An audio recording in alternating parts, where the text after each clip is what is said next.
നമ്മൾ പറയാറില്ലേ, എല്ലാ സ്ഥലത്തിലും ഒരു ഹൃദയത്തിൽ തട്ടുന്ന ഒരു കഥകളുണ്ടാവുമെന്ന്. അതേപോലെയാണ് ഹൈദരാബാദിൻ്റെ ഹൃദയമിടിപ്പ് ഈ കൊട്ടാരത്തിലാണ്. എല്ലാവർക്കും വേൾഡ്സ് റിച്ചസ്റ്റ് മാനായ നിസാമിൻ്റെ ചൗമാല പാലസിലേക്ക് സ്വാഗതം. ഈ കാണുന്നതാണ് ചൗമാല പാലസിൻ്റെ കാർ പാർക്കിംഗ് ഏരിയ. അതിൽ നമുക്ക് കാർ പാർക്ക് ചെയ്തിട്ട് ടിക്കറ്റ് കൗണ്ടറിൽ പോയിട്ട് ടിക്കറ്റ് എടുക്കണം. നോർമൽ സിറ്റിസൺ, ഇന്ത്യൻ സിറ്റിസന് 100 രൂപയും ഫോറിനേഴ്സിന് 400, കുട്ടികൾക്ക് 40 രൂപയും ഇതാണ്. നമ്മളിത് ഈ കൊട്ടാരം മുഴുവൻ കണ്ടിറങ്ങണ വരെ ആ ടിക്കറ്റ് കയ്യിൽ വെക്കണം. എന്താണെന്ന് വെച്ചാൽ അത്രയും കാണാനും ഉണ്ട്, 4 കൊട്ടാരങ്ങളും ഉണ്ട്. അപ്പോൾ അതൊരിക്കലും നഷ്ടപ്പെടുത്താൻ പാടില്ല. ഈ കൊട്ടാരത്തിലായിരുന്നു നിസാം താമസിച്ചിരുന്നതും അദ്ദേഹത്തിൻ്റെ ത്രോണും ഇവിടെ തന്നെയായിരുന്നു. ഹൈദരാബാദ് നിസാമുകൾ അവരുടെ ആസ്ഥാനമായി ഭരിച്ചിരുന്ന കാലത്ത് അവരുടെ ഔദ്യോഗിക വസതിയായിട്ട് ഉപയോഗിച്ചിരുന്നതായിരുന്നു ഈ കൊട്ടാരങ്ങൾ. ചൗമാല പാലസ്, 4 കൊട്ടാരങ്ങൾ എന്നാണ് ഈ പേരിനെ വിശേഷിപ്പിക്കുന്നത്. ചൗ എന്ന് പറയുന്നത് 4 എന്നുള്ളതും മഹൽ എന്നുള്ളത് കൊട്ടാരം എന്നുള്ള ഇത് വെച്ചിട്ടാണ്. അതിൽ 4 കൊട്ടാരങ്ങളുണ്ട്. 4നും പല പല പേരുകളും ഉണ്ട്. ഇത് 45 ഏക്കറിൽ വിസ്തരിച്ച് കിടന്നിരുന്ന ഒരു കൊട്ടാരമാണെന്നാണ് പറയപ്പെടുന്നത്. പക്ഷേ ഇപ്പോൾ അത് 12 ഏക്കറായിട്ട് കുറഞ്ഞു. അപ്പോൾ നമ്മൾക്ക് കൊട്ടാരമൊക്കെ ഒന്ന് കണ്ടു വന്നാലോ. അതേപോലെ തന്നെ എൻ്റെ ചാനൽ ന്യൂ ആണെങ്കിൽ എല്ലാവരും സബ്സ്ക്രൈബ് ചെയ്തിട്ട് മുകളിലുള്ള ബെല്ലൈക്കണും കൂടിയും പ്രസ് ചെയ്യുക. എന്നാൽ മാത്രമേ പുതിയ അപ്ഡേറ്റ്സൊക്കെ കിട്ടുകയുള്ളൂ. കൊട്ടാരത്തിലേക്ക് കയറി പോണ കവാടം തന്നെ ഒരു റൂമിൽ നിന്ന് അടുത്ത റൂമിലേക്ക്, ഒരു റൂമിൽ നിന്ന് ഒരേ വാതിലുകളാണ്. നമ്മൾ കാണുമ്പോൾ ഞെട്ടിപ്പോവും. അതേ രീതിയിൽ ഈ കവാടത്തിനുള്ളിൽ തന്നെ എത്ര റൂംസ് ആണെന്നുള്ളത് അവിടുത്തെ പണിക്കാർക്കും എല്ലാവരും പാർക്കാനുള്ള ഓരോ റൂമുകളാണ്. ആ റൂമുകൾ കാണുമ്പോൾ നമ്മൾ ഞെട്ടിപ്പോവും. എന്താണെന്ന് വെച്ചാൽ ഒരു വീട് പോലെയാണ് ഒരേ റൂമുകൾ, കാണാനും മാത്രമുണ്ട്. വലിയ തൂണുകളുള്ള ദർബാർ ഹാളിൽ തക്തി നിശാൽ അല്ലെങ്കിൽ രാജകീയ ഇരിപ്പിടം സ്ഥാപിച്ചിട്ടുണ്ട്. ശുദ്ധമായ മാർബിൾ പ്ലാറ്റ്ഫോമാണ് കേട്ടോ അതുകൊണ്ട് എപ്പോഴും ആൾക്കാർ ഇങ്ങനെ ക്ലീൻ ചെയ്തുകൊണ്ടിരിക്കും. നമുക്ക് ഷൂവോ സോക്സോ ഒന്നും ഇടാൻ പറ്റില്ല. അതൊക്കെ ഊരി വെച്ചിട്ട് വേണം. എന്ത് രസമാണെന്ന് തിളങ്ങണം. നല്ല ക്രിസ്റ്റൽ ക്ലിയർ ആണ്. അത് നല്ല ഭംഗിയാണ് കാണാൻ തന്നെ. നമ്മളവിടെ ചെല്ലുമ്പോൾ നമ്മളൊരു വേറെ ലോകത്തിൽ ചെന്ന പോലെയാണ്. എന്ത് മനോഹരമാണെന്നോ അത് ഓരോന്നൊക്കെ കാണാൻ. ഈ സ്ഥലത്തിരുന്നാണ് നിസാമിൻ്റെ സർക്കാർ ഭരിച്ചിരുന്നതെന്നാണ് പറയപ്പെടുന്നത്.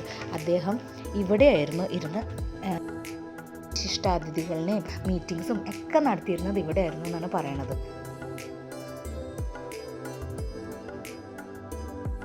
എല്ലാം ഇപ്പോഴും നല്ല രീതിയിൽ തന്നെ മെയിൻറ്റെയിൻ ചെയ്തിട്ടുണ്ട്. നല്ല രസമാണ്. കുറേ ആർട്ട് ഗാലറീസ് ഉണ്ട്. അവരുപയോഗിച്ച പാത്രങ്ങളും അങ്ങനെ ഒരാൾ നമുക്ക് സ്റ്റെപ്പ് കയറിയിട്ട് വേണം ഇട്ട് പോകാൻ.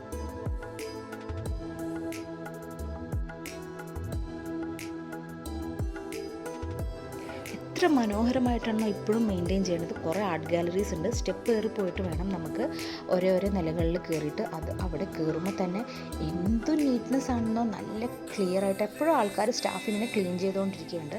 അതേപോലെ അവിടെ ചെല്ലുമ്പോൾ നമുക്ക് ഒരേ ബുക്സിൻ്റെ പെയിൻറ്റിങ്സിൻ്റെ, അതേപോലെ അവരുപയോഗിച്ചിരുന്ന പാത്രങ്ങൾ, ഡ്രസ്സുകൾ, അങ്ങനെയെല്ലാം ഒരുപാട് ഗാലറി ഉണ്ട്. നമ്മൾക്കത് കാണുമ്പോൾ നമ്മൾ അത്ഭുതപ്പെട്ടു. ഇതൊരു കാലത്ത് ഇതൊക്കെ ഉപയോഗിച്ചിരുന്നതാണ് എന്നുള്ള. അതും എന്തൊരു ക്വാളിറ്റി ആണെന്നോ, കാണാനും എല്ലാവരും നല്ല മനോഹരമാണ്.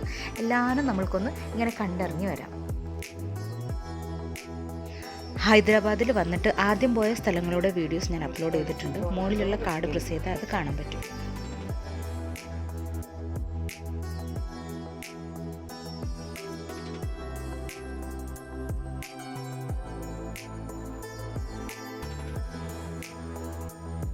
അതുപോലെ തന്നെ അവർ ആ കാലത്ത് ഉപയോഗിച്ചിരുന്ന എല്ലാ വെപ്പൺസും, ഗണ്ണുകളും കത്തികളും, അങ്ങനെ ഒരുപാട് ഐറ്റംസ് നമ്മളിങ്ങനെ ഞെട്ടിപ്പോവും. ഇതൊക്കെ കാണുമ്പോൾ നല്ല കട്ടിയുള്ളതും എല്ലാമാണ്.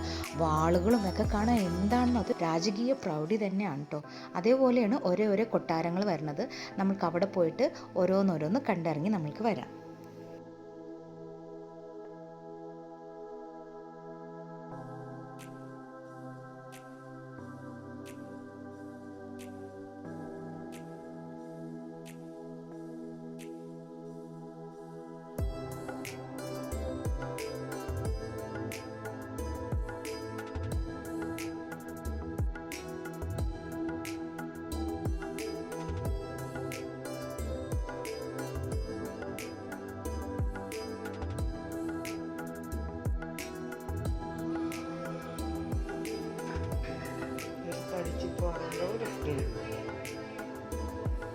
വിൻറ്റേജ് കാറിൻ്റെ ഒരു ഗാലറി തന്നെയുണ്ട്.